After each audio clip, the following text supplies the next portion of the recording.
ভাইরা আমার, আল্লাহর কসম করে বলি, একটা সময় আসবে মন খুলে নামাজ পড়তে চাইবেন। বিশ্বাস করেন ভাই, লিখে রাখেন ডায়েরিতে।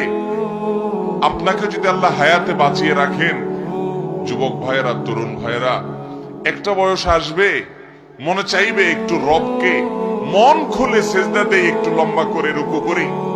পারবেন না, অসুস্থ হয়ে যাবেন, রোগবালায় ধরে ফেলবে। বাবারে, সে সময় আসবে না? বৃদ্ধ মুরব্বীদেরকে, চাচাদেরকে জিজ্ঞাসা করেন, চাইলেও অজু ধরে রাখতে পারে না, নামাজ পড়তে পারে না, চাইলেও পারে না। একটা সময় আসবে চাইবেন, পারবেন না।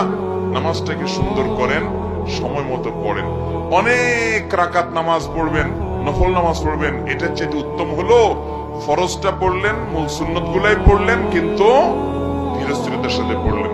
10 রাকাত তাড়াহুড়া করে পড়ার চাইতে 2 রাকাত আস্তে আস্তে পড়া অনেক বেশি